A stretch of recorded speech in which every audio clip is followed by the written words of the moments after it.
Blessings and peace, everyone. Can I tell you guys a little secret? Something that I had to learn, maybe even the hard way.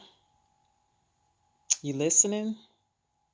Well, that secret is, and it's not a secret anymore because I'm letting the cat out the bag today, that God will send you right back to the cave. Mm, God will send you right back to the cave.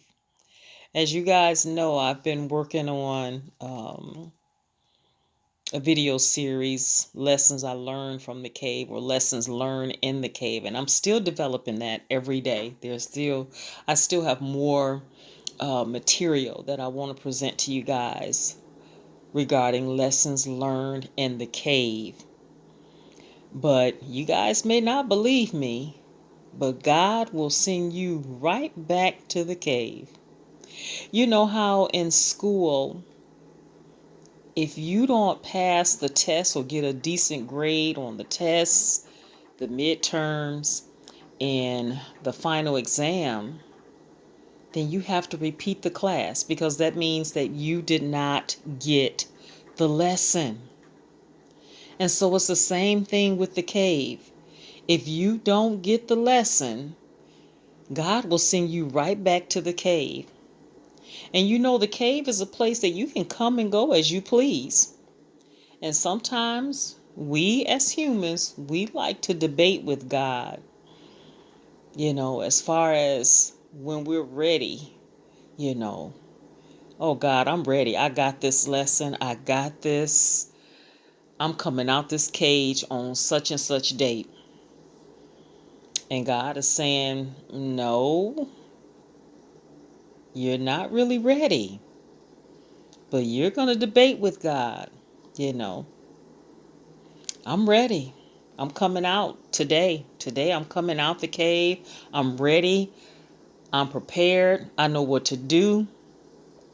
And get out there and you run right smack dab into another narcissistic gang stalker.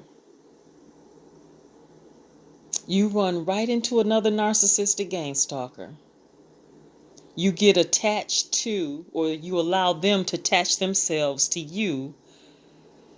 And guess what? You realize, well, maybe I didn't have the lesson. Maybe I wasn't ready. You know, is it a possibility that I came out too soon? When I came out, was I half done? Was I half baked? I need to go back into the cave. I need to go back into the oven for a little while longer. And sometimes that could be a hard pill to swallow, that you need to go back. But if you come out the cave and you still somehow find yourself entangled with another narcissistic gang stalker, then you didn't get the lesson.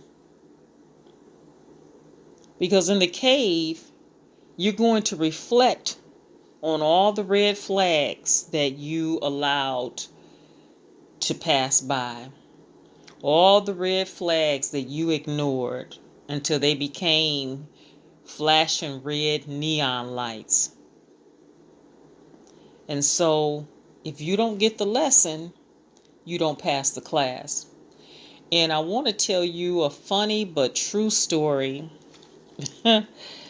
Back in my college days, you had to, before you even got a chance to take the, you know, your classes towards graduation, there was a lot of prerequisites that you had to take. And one of those prerequisites was typing. And I'm not talking about typing on a computer. Back in the day, we typed on an actual typewriter. And so for some of you, you may not have a clue. You may not have never seen a typewriter. But for those who are a little bit more seasoned, you know what I'm talking about. We had to actually type on a typewriter. And there was no spell check or anything like that. You came to class with your thesaurus, your dictionary, your grammar book. You had something called correction tape or whiteout. And that's how you made corrections on your reports. If you had a 20-page report to type, believe me, it was manually typed and it was manually corrected. There was no spell check. There was no Google. There was no, built-in thesaurus. There was no, whatever it is that they have nowadays, apps that can help you with your grammar. There was none of that. And true story, but funny story, I made it out of typing level 1, in which, you only had to be able to type 15 words correctly. And so every day when you came to class, you had a typing quiz where the teacher would set a timer. Sometimes you took several typing quizzes. And your final exam was a report along with a final typing exam. And so the typing quizzes would be 5-minute quizzes. It would go up to 15 minutes, 30 minutes. But in order to pass level 1 typing, you only had to type 15 words correctly. So I could put a whole lot of words on the paper, but they weren't all spelled correctly.